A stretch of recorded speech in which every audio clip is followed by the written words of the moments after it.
So we do begin our political tour around the province, about 22 kilometers east of Lac du Bonnet, more correctly here.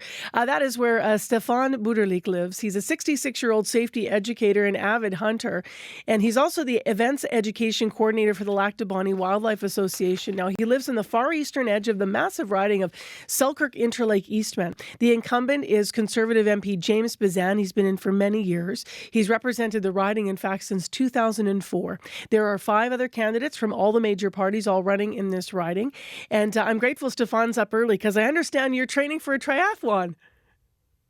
Yeah, I'm training for triathlon and also going to the Worlds in Spain in June. So we've got a lot of training to get done. That's amazing. So the Worlds of Triathlon, just overall for anybody, any age group? No, you had to qualify, and for my age group, I'm 66 to 69. So yeah, we're doing that in June, and it should be very exciting. Amazing, amazing. Well, we're glad you're here. I know you're not here to talk about fitness, but the election. What are the big issues that matter to you heading into Monday? So I guess the biggest thing for me would be security and safety, and also for environment, which goes hand in hand with, the gun. Things that are going on with the government, because I see them slowly being eroded away. For myself, for having firearms, it's for hunting, for food and sustenance, and also for sport, because I'm a trap shooter, and so I enjoy going out every week to go and shoot trap. Well, let's return. We have returned to our voter in Lac du Bonnet, or just outside Lac du Bonnet, Stephan Bouderlique. We have managed to reconnect with him. Sorry we lost you there.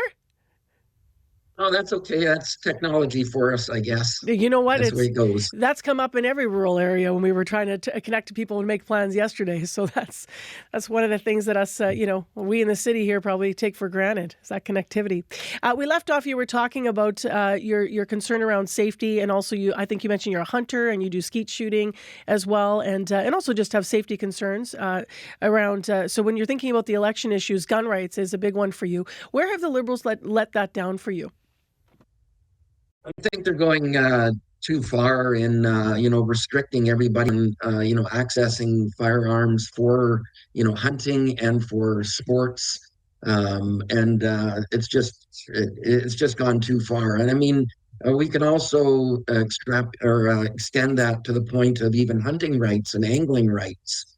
They are really, bringing those down as well. So we've seen a 75% moose tag reduction, in Manitoba. And, these things are slowly eroding away our rights as citizens out in the country to use them for stuff like that. Because, I mean, we have other things, like we have bears, wolves and stuff that can come onto our property that, that we have to protect ourselves from as well.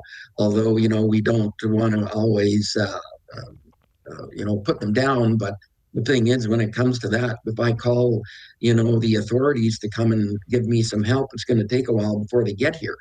So there's things like that.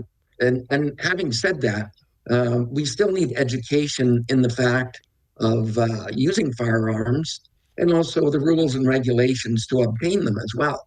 And they're pretty strict right now. So when Carney at the debate says that he's not going to get in the way of hunters' rights, that the bans that the Liberals have put in around assault-style weapons and not weapons like someone may use, to hunt or on in a rural property, you don't believe him, or you've seen the Liberals in the last 10 years slide their rights away, despite what we hear him say? I see them sliding the rights away because, even for sport shooters, there are some, we've got a small arms range at our shooting range. And even that, we see that being eroded away. And there is, competitions for small arms. And, so there's the side where we want to use them for sport. I see that slowly being eroded away. I think where we should really focus on is these arms that are coming in, across the border, and also getting into the hands of criminals. And we should be a little bit more tougher on that, because when you see stuff that happens in the news that's bad. It's mainly the criminals that have obtained these guns in an illegal way. So we've got to be able to have more education on protecting our arms and making sure we Now, secure them. I want to move us along here, not to run out of time and get into your vote here. So you haven't voted yet. Do you know how you're voting this time? Yeah, I will be voting for James Bezan for the Progressive Conservative Party. He has done very good for our area, and he knows the area. And I feel that he is the one that will be, being our voice. Now, I vote for the person that's going to work for me in my area. I don't vote for the person that is his leader. So, because I do not see on the ballot where it says that I'm voting for Mr. Pierre Poilievre. I want to have my man be my voice.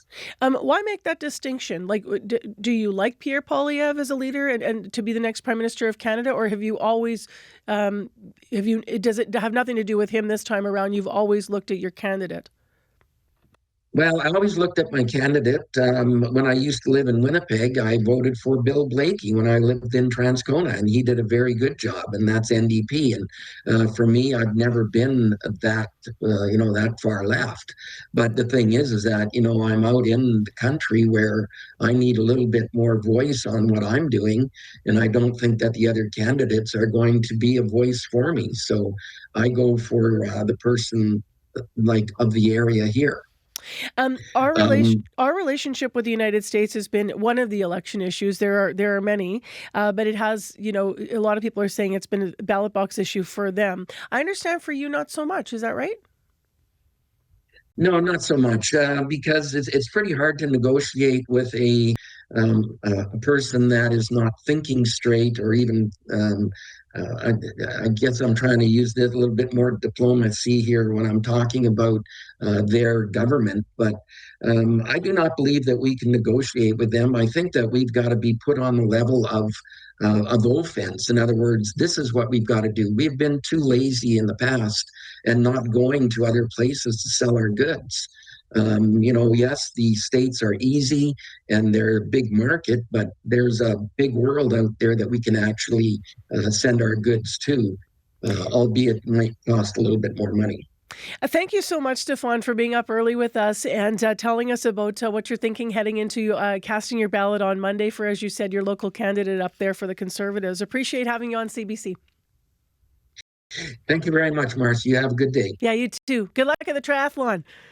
Thank you. Bye-bye. Bye-bye. That's Stephan Bouderlique, in case you missed the beginning of when we were first connecting with him. He's training for a triathlon right now. He lives just east of Lac du Bonnet. He's in the riding of Selkirk-Interlake-Eastman. The Selkirk-Interlake-Eastman incumbent is Conservative James Bezan. Joseph Esterbrook's running for the NDP. Byron Greiba for the PPC. Wayne James for the Greens. Rhonda Nickel for the Liberals. And Chris Riddell for the United Party of Canada. Well, next on the show, we've been taking you around the province. We'll continue to do that this morning as we talk to voters. 4 days to go, and we're going in 4 directions. So we heard from a voter in Lac du Bonnet to start the show who lives east. Now let's go west. My next guest wants to know what happened to the, quote, progressive Conservatives. That's how he identifies. He has concerns about the federal Conservative Party today and their tone in this campaign. Peter Harvey's voted for all the main federal parties, he says, in the past. He's here to share what he's thinking ahead of Monday's election. He lives outside of the community of Strathclair on Highway 16 northwest of Brandon. That's in the mountain riding. 5 candidates are in the race there. The Conservative incumbent plus the NDP, Liberals, PPC, and the Greens. Peter has been a truck driver. He's been a farmer. Right now he tends to 60 beehives on his 320-acre property. And he's often up early and joins us this morning. Hi, Peter. Hi, Marcy. Good morning. So tell me what issues you care about the most when it comes to the election. Well, I think you started talking about the change in the political sphere, and I think that's what's most important for me. I'm really looking for. It seems to be almost a sinful word to discuss progressiveness, but my family. I think I've mentioned to people before. We're historically. Through the Diefenbaker Conservative and that sort of thing as we grew here, and the tone's changed, and I think I'm a real concern, and I think I'm not alone in looking at the polling numbers that after this American, we've heard the same thing that the Conservative Party, which to me is the Reform Party, but it's just would appear that way to me from the outside, that it's not a true good old Brian Mulroney progressive Conservatives anymore. So you look at this party and you think that this party harkens to you, Reform Party of the 90s. Well, certainly. Yeah, and like Preston Manning's chirped in this week again talking about separatism, and I think that's a good segue into you're asking me the biggest concern, and I think it's unity.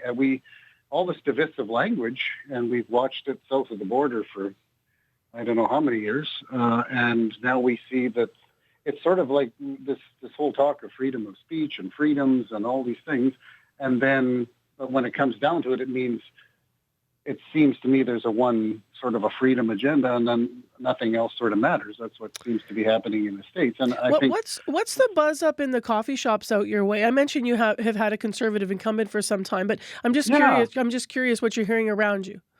Well, I was surprised to hear people in the hood here, and I'm just yesterday at the post office, talking to. She was NDP voter for years, and these other family I was talking about Conservative for years, and both of them are kind of like myself, which I'm surprised are leaning on the Liberal side of things, and simply for this unity issue, I think. So you got in the same conversation with them. Yeah, so I was surprised. I know this lady, sort of NFU and, quite co-op people, and definitely supporting NDP for years. I was quite surprised to hear it. And I think people...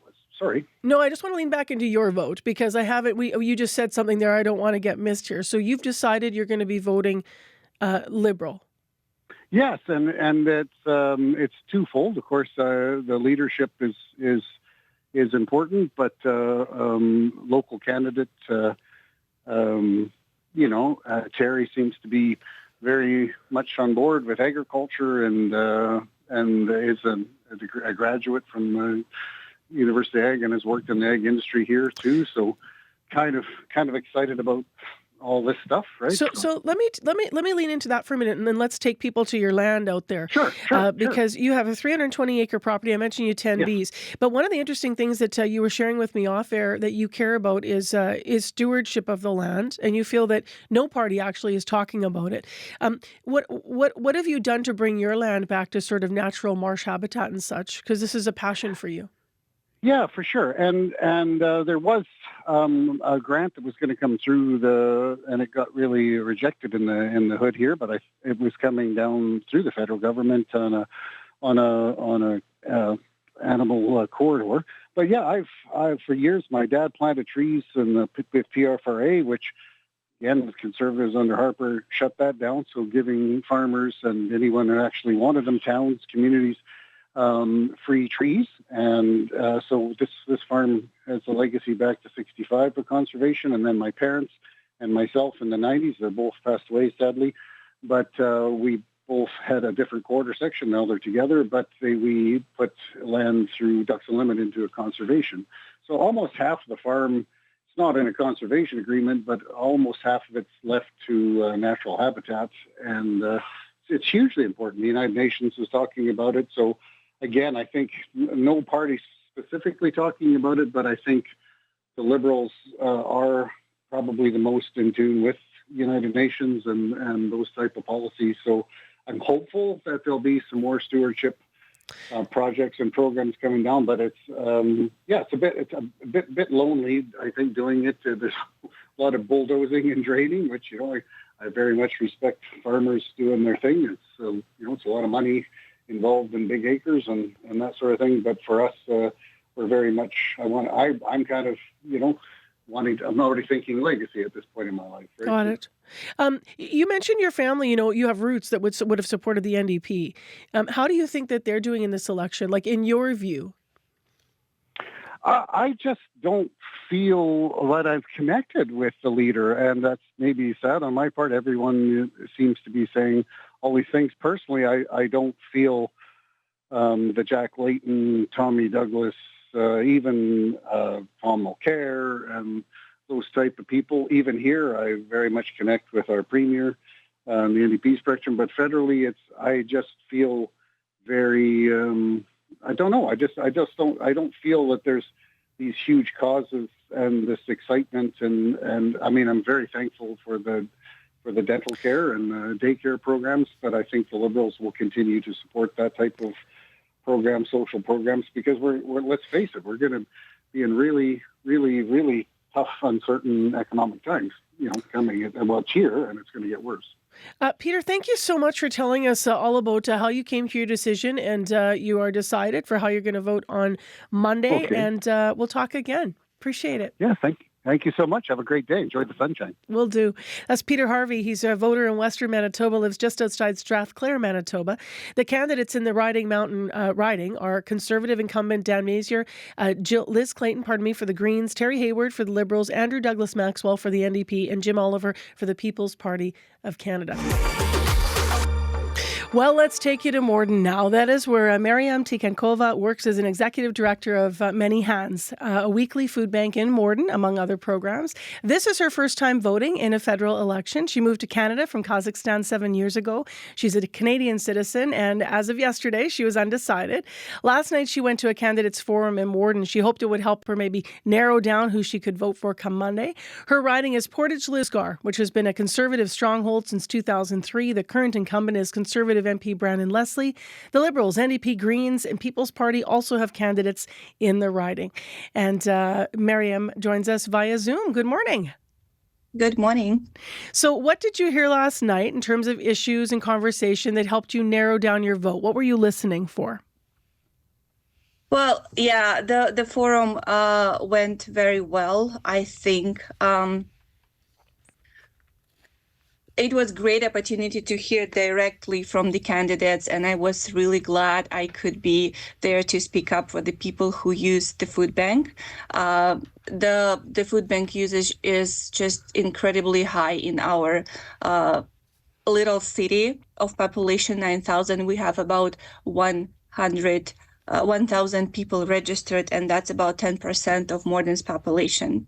So I asked about their plans to address poverty and food insecurity, not just short-term fixes, but real long-term solutions like affordable housing, better wages, and reducing food waste. Some candidates had thoughtful responses, others seemed less prepared, but I think it's so important that we keep bringing these issues into the spotlight, especially during an election. There are not fringe concerns. They affect thousands of families across Canada every single day. You were talking about, the situation with the food bank. From when you arrived 7 years ago, how has it changed? Like, how much worse has it become? Well, it changed dramatically, I can say. So we came to Canada 7 years ago, and I can say we could afford, I could afford be homestay mom. And my husband was working, and we was just okay. But now when I see our clients coming for the food bank, they just can't afford, like, two people working and they still cannot afford food. How I know you don't want to share how you're voting, so I will ask you, and that's your right, I will ask you though, whether or not last night helped you narrow it down. It did. Yeah, it did help. Yeah. Oh. Yeah. As a newcomer, I like I said, I came to Canada with hope for a better future, and I still believe in that. And last night was really helpful. But I've seen how hard it can be for newcomers to afford basic needs, even when they're working, like I said. That's why I speak up for all families just trying to build a life here. As you mentioned, you asked a question about what you cared about last night, and you did hear some responses. But what was the tone of last night in terms of what issues were mostly discussed? Well, we were talked a lot. Like the candidates, they did talk a lot, and both like Liberals and Conservative candidates, and we also had three yesterday night, and the candidates responded to my questions, and I appreciate that. The Liberal candidate talked about ongoing support support programs and investments in housing and affordability. The Conservative candidate focused more on reducing taxes and addressing the cost of living. So each had a different approach, but I was glad to hear food insecurity and poverty being addressed as real priorities. When you are going to vote on Monday, Miriam, will you be thinking about those candidates in the discussion, or do you think also about the federal leaders? Like, how do you decide?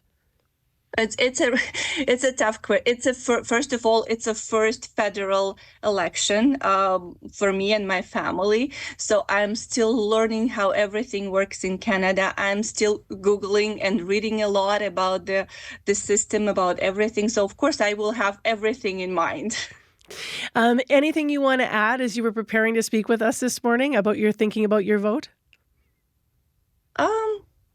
No, I think that's, yeah.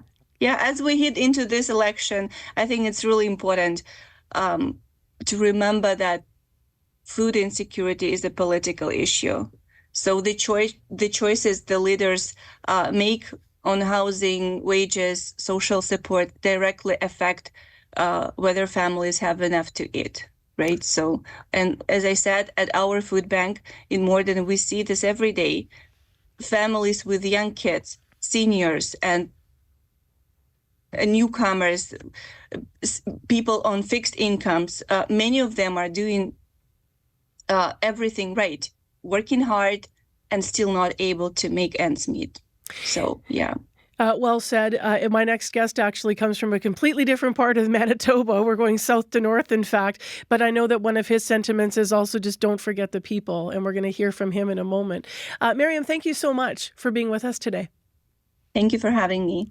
That is Miriam Tigankova. She lives in Morden, which is in the Portage-Lisgar riding. This is her first time voting in a federal election.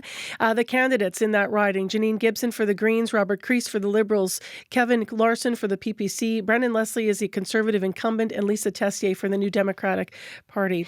So we're taking you 600 kilometers north of Winnipeg to the remote fly-in or boat-in community of St. Theresa Point First Nation. We're on the southwestern shore of Island Lake. It's a place I spent some time for CBC's initiative Communities in Focus. About 5,500 people live there, with the prettiest little horseshoe beaches you've ever seen in St. Theresa. But there's a serious shortage of housing, and that is one of the ballot box issues from my next guest. This is the riding of Churchill, Keewatin, Nookaski. Nikki Ashton's the NDP incumbent, first won in 2008.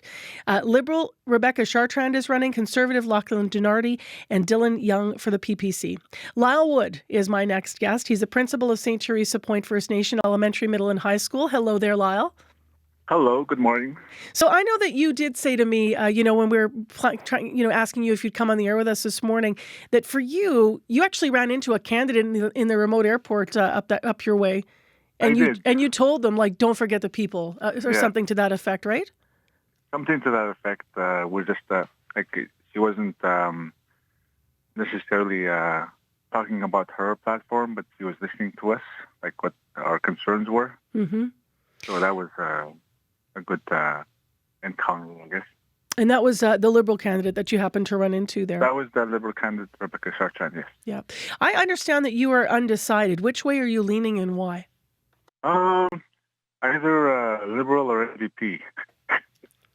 What are the issues you care most about overall that you hope candidates will be thinking about from your Northern Manitoba point of view?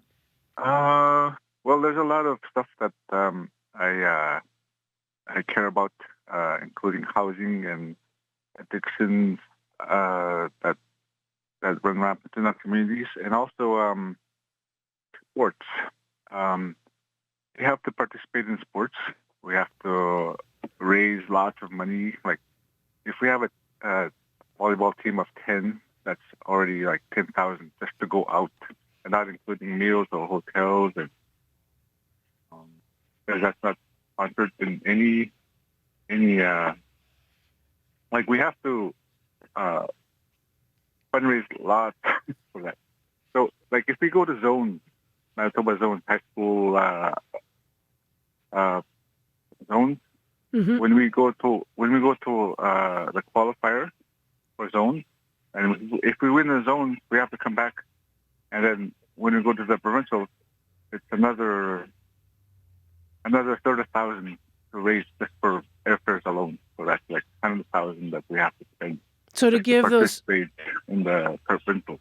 So we mentioned your principal to give the kids those valuable opportunities and sport, even if they're achieving. I mean, it costs money.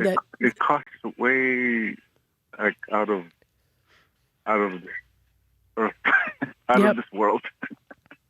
So tell me a little bit about what you would say to the Liberals, should they earn your vote this time around, about what they need to do better, given that they've been in power for 10 years.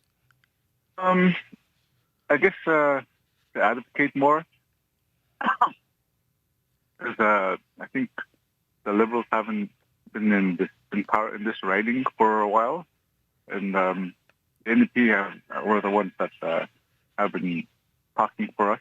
But most people say that we only see them during election time. That's the only time we see them. But I've seen people advocating for us in Ottawa at Parliament. So, what do you look for in a leader? Are you paying attention to the leaders of the parties? You mean like federal leaders, party leaders? A strong sense of how the country is, not just their views, but respecting other people's views and how they want Canada to be. Like when I listened to that debate and all the federal leaders, everyone had a good like if we could take one piece from each party leader, I think one party could be for the people because it splits in parts. That's what I think. So you felt like there were all the party leaders, when you watched the debate, actually said something that gave you some confidence that they would stand up for Canada in this current time. Yeah, because I look for positives in people. I don't look at the negatives in people.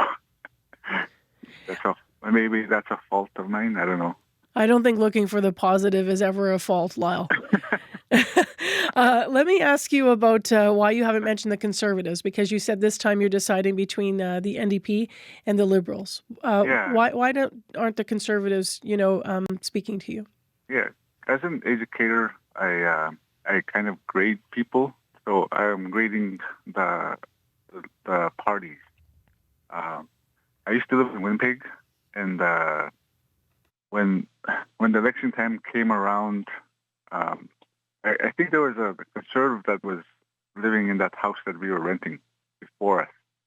And when the Liberal Party were canvassing the neighborhood, when they saw me, when I opened the door, they said, "Oh, hi, this is Work Conservatives." Then basically just, okay, see you later. That was it. I didn't even hear what they were for or what their platform was. And that kind of said, "Oh, maybe that's just maybe they're just in a hurry or something." But it stayed with you. Yeah.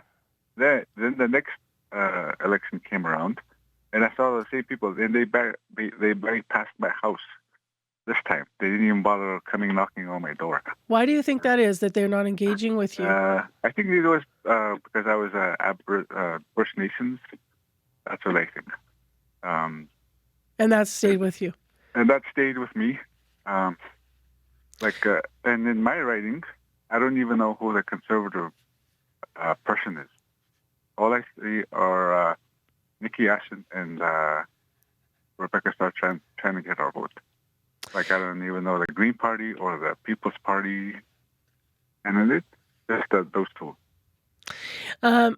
We'll have to touch base with you after the election, Lyle, given that you're undecided, and I know that you're gathering all the information, watching the debates, and engaged. And we'll see who in the end you're going to choose. Thank you very much for giving us your view from the north. Yeah. Do you are you familiar with Seinfeld? Have you watched Seinfeld? Yeah. Oh yeah. Anyway, I was just in my analysis of the parties. I think of this one scene. I thought of this one scene that I wanted to mention when George Costanza was picking somebody for a scholarship for the Susan Ross Foundation. Okay. And he brought in this guy, this young man, and he was introducing him to the board of directors or something. And he says, this is Stephen Corn. He's the average student. And then those guys were saying, well, this foundation is supposed to be largely academic or sponsorship. And that guy said, well, we all know the flaws and basis of standardized tests. And then that guy said, the director said, these are not standardized tests. These are his grades. So how people introduce their party leader or they're the ones that they want people to vote for, and that's how I think of, we know the flaws and biases of media or something like that. Well, this is the grade of the conservatives that never came to my house. Or I don't even know who the conservative candidate is for this writing. You know what I mean? Well, we'll leave it there, Lyle. I know that I mentioned the Conservative candidate's name, and so I just feel like I should mention it is Lachlan Donardi. But thank you very much for being with us this morning. Appreciate it. We got to go. Bye. That's Lyle Wood, principal of St. Theresa Point First Nation Elementary, Middle, and High School. His riding is Churchill, Keewatin, Aski. Well, let's go now to Austin, Manitoba, and head west on our show as we try to touch base with different voters, or we do touch base with different voters all over Manitoba. It's our 360 view, 4 days to go to the election. Austin is a town of about 400 people. It's between Portage la Prairie and Winnipeg. It's in the riding, Mountain Riding. There's 5 candidates in the race there, the Conservative incumbent, and then an NDP candidate, a Liberal, a PPC, and a Green candidate. Luke Neufeld lives on a small acreage just outside of Austin. He and his wife, they love to garden. He's 47 years old. He's a manager at a small cabinet and millwork company, and he's a father to 3 kids, aged 12, 15, and 17. I reached him yesterday. I always vote. I think as soon as I turned 18, I've been voting in every federal and provincial election. Not always the municipal level, but mostly I try to if I'm able to. And do you vote the same way every time, or is it dependent, what's happening? I try to be really open-minded, so I have not always voted the same way. This specific federal election, I've kind of said right from the start, I don't actually want to make a decision until I hear everybody's full platform. I want to understand, the promises and how they're going to pay for them. And, often that's I come from that direction, but it's also a frustrating thing. Often you don't really feel like you get the answers you want or need. You have candidates for the Liberal, the Conservatives, the NDP, and the PPC, as well as the Greens. You've got a full slate there. So you're undecided. Are you leaning into any of those parties? Certainly not PPC. I don't feel like they represent my values. I have voted Conservative, I think, in the last election here. And this time, I want to know the candidates. I want to know, are they connected to my community or not?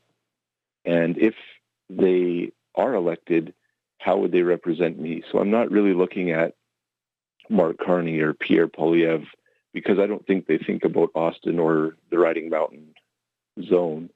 I know Dan Mazur is the Conservative. He's the incumbent. Because he's been in the community, the Conservatives have come to all these little towns. They run a passport clinic or something to help people who maybe can't make it to the city to fill it out. That, to me, is a bit of a plus for Dan and his crew, but maybe everybody would do that. I did like what he had to say about his farming practices and being kind of aware of environmental concerns. I think sometimes some conservatives come off as they don't care about the environment, but he doesn't. And I think I could look at the Green Party candidate and say much the same. They would probably run the ball a little further down the field, likely. Our Green Party candidate at least has their own website, so I'm going to get a little more information about them and see what they would do. Would you consider voting Green? I would. Yeah. And then would you consider voting Conservative again? I would, yeah. I was aware of the debates. I didn't actually tune in. I watched clips more so, which probably isn't the best way to do it. But I don't actually enjoy or appreciate the way they're sort of set up to just bicker and argue and stuff. I feel it's very unproductive. It's a specific format, a debate. Yeah, like in business, if I'm having a meeting with somebody, I'm looking, how can I build bridges? How can I build a relationship? We probably won't always see eye to eye on everything, but we can work together to make something that works really well for both of us. Got it. You have a lot of property up there, or are you in a lot in town? I live actually out in the country, just on a little acreage. I have 12 acres. We just garden, my wife and I, and the kids when we can get their help. We put in the effort to get bigger, and like, how can we amend the soil with something that isn't harming something somewhere else? If we know somebody who, cleans out their barns for their sheep or their goats, and all they're going to do is throw that away, we could take it and use it to amend our soil without, buying fertilizers and stuff, and it helps. So you're mindful of all that. You wrote to me, show me the candidates. You said, show me that you can see someone with less influence, power, money, etc. than you, someone you fundamentally disagree with on many issues, and then show me you can still treat them as valuable and worthy of your best efforts. And that is the kind of person, that is someone you write who is worthy of my vote. 100%. Yeah. So civil discourse and, being able to have conversations in this charged up time, shall we say, is important to you, that we come down and talk. 100% it is. Yeah. Now, you also said another Liberal government would worry you, and this has to do with your kids. So can you tell me a little bit about why? So we're on the verge of, post-secondary and maybe early careers. And I mean, my 17-year-old has a bit of a path. The other two, they're still finding their way in, but I think like any parent, you kind of want the sky to be the limit. And I know for us, my wife and I, we want to be able to support them if, generally speaking, taxes go up and the cost of living is going up and inflation rises. Those are things that are going to handcuff us a little bit to help them, or even their own opportunities. And I want for my kids, for them to not feel like there's a restriction on them. I want them to be able to go get the education they feel they need to succeed in life and be good citizens and be a help to the country and their communities. And you wrote to me on the Liberals and why those two things are tied together is that you write the massive deficit spending plan is worrisome. You've never understood borrowing into prosperity. And you say we try to live within our means. And you say you don't see the Liberal plan that way. Correct. And I know that they're talking about this is not like just throwing money at it. It's like it's investing. And I have to do more research, honestly, before I would actually make that decision too, to see, like, do these things actually add up?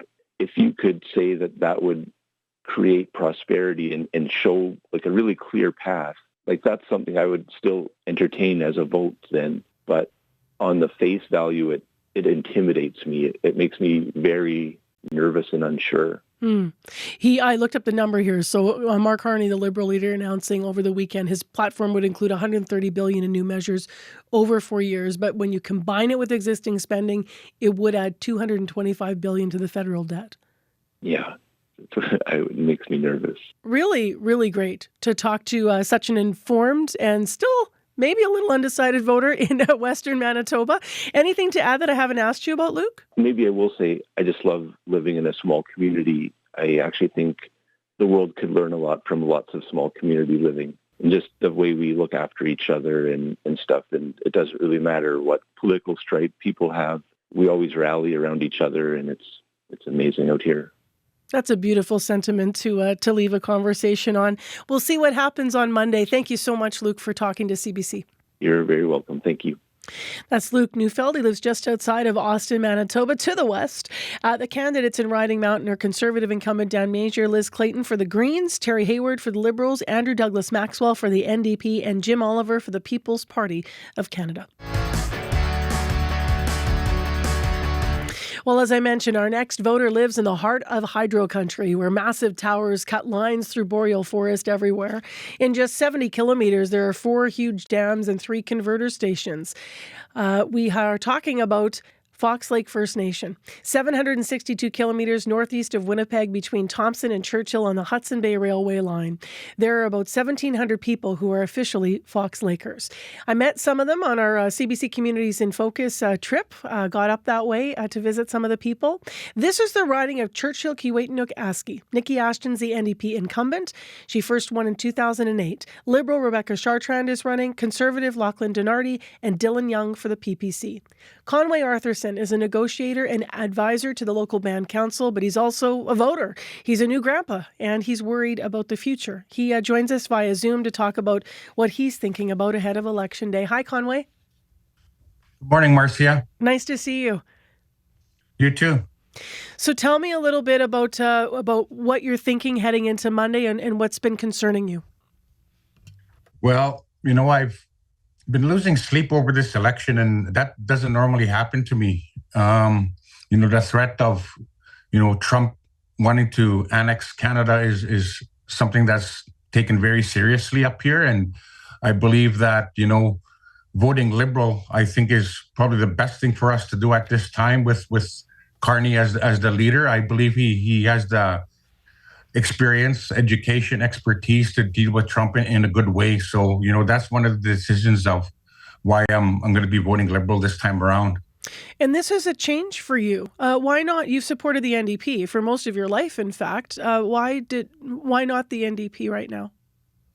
Yeah, like you say, I voted the NDP all my life. I voted twice for the Liberals in the past, and that's when Elijah Harper ran and Tina Keeper.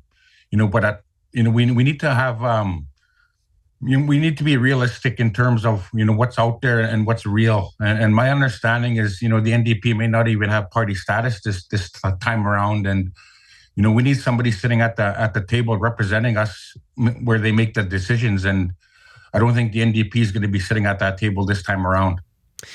How has how you think about this vote changed beyond the issues? I know that you'd mentioned off air to me that you always came to things first thinking about, and I believe your wording was Indigenous rights, but this has slightly changed this year. Tell me a little bit about how your perspectives changed. Yeah, for me, I'm always trying to protect our rights and interests, and I've been up against, big industry and governments in the past. And, this time around, it's a little bit different because, there's threats of our country being taken over by Canada. And the Conservatives, I'm hearing that, they want to use the notwithstanding clause for the Charter of Rights, which means our rights will be trampled on. And, we have a history of, dealing with the Conservatives that way in terms of them railroading us and trampling on our rights, thinking that, they can do what they want. And my understanding is, they want to open up the North for critical minerals, and they're not going to do it in a way we feel that they should do it in terms of, being respectful and strategic and in partnership with First Nations in the North. And I think the Liberals probably have a better chance of doing that than the Conservatives. So that's why I'm voting Liberal this time around. Let me look at some of the things that the parties have said, because the Conservatives had said they would incentivize First Nation to support resource development projects through industry taxes. And also they say that their plans wouldn't preclude communities from following existing impact benefit agreements.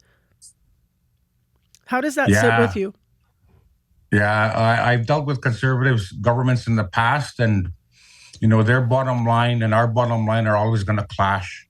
And, when they talk about those taxes, it comes at a cost, and my community in Fox Lake, have decades of history regarding big development and social impacts. So we know, who's looking out for our best interests and who's just after the resources.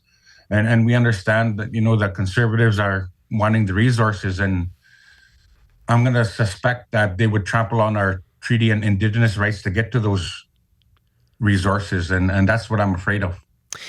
Why do you trust the Liberals with fiscal reconciliation, if you will, given that they've had 10 years in power and you have still been fighting for these things?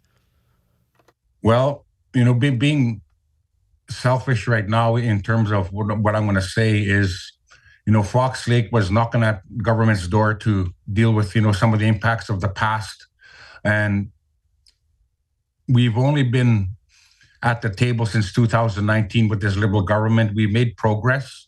Unfortunately, there were a couple of elections in between where the caretaker period took over and we weren't able to have a discussion. When we're in that same situation right now, we have an active negotiating table with the federal government, and we're making good progress with them. The negotiators on the federal team and us, built a good rapport and a relationship, and we're making progress on that. And I don't see that happening with the Conservatives. They basically feel that our rights and interests are not as important as anybody else's, and that's where I draw the line in the sand with me regarding the difference between Conservatives and Liberals. And I think the Liberals are gonna keep moving forward in a good way. We've been able to make progress on them. But yeah, go ahead. I was going to interject because I want to ask you about two things specifically, because it's unique to talk to you because you're right in the middle of a few things that keep coming up and at the debate stage and in the different party policy platforms. So one is an east-west power grid. This would be, Manitoba's power being exported east-west if that's built. You're right in the middle of hydro development, always up there. How would Fox Lake be affected should that actually be something that moves forward? Yeah, we understand that, any east-west grid will be coming through our ancestral lands and traditional territory. And, we want to be a part of that development. We want to be at that table. We want to be able to, succeed the way, everybody else should succeed in something like that. We're not anti-development, but we need to make sure that our rights and interests are protected. And, we're open for business. We've got an MOU signed with a group called Nistanan regarding that east-west corridor.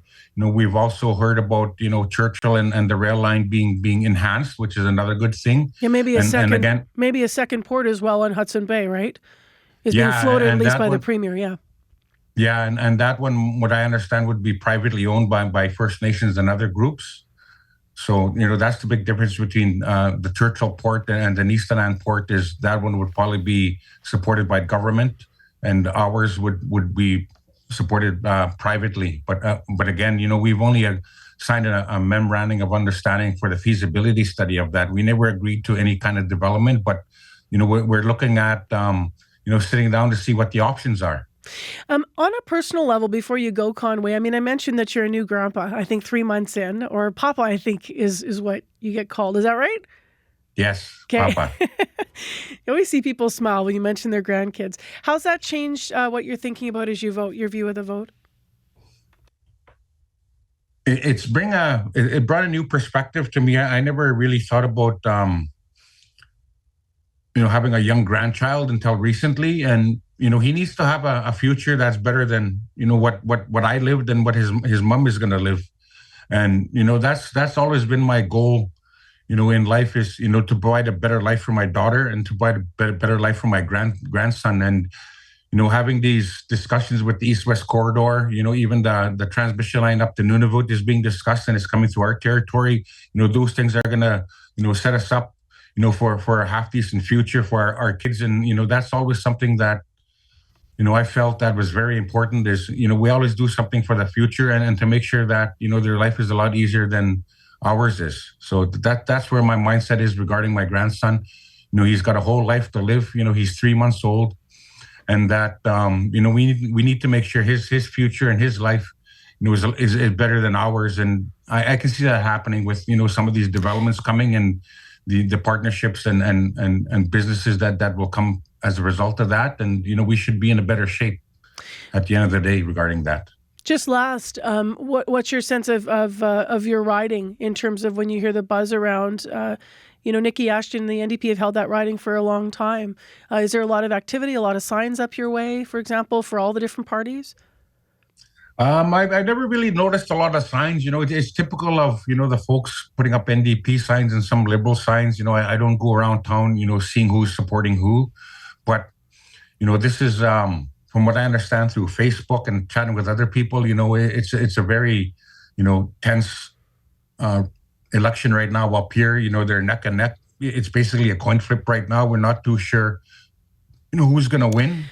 But I think whoever shows up to the polls and actually casts their ballot is gonna determine who the winner is, and that's very important. We get the young people out to vote. Yeah, well, the Monday is on Monday we'll find out. Certainly, all 14 ridings we'll be watching because Well, that's Manitoba. Thank you very much, Conway. Really nice to have you via Zoom. Thank you, Marcia. Be safe. That's Conway Arthurson, a voter in Fox Lake First Nation. His riding is Churchill, Kiiwetinoong, Aski.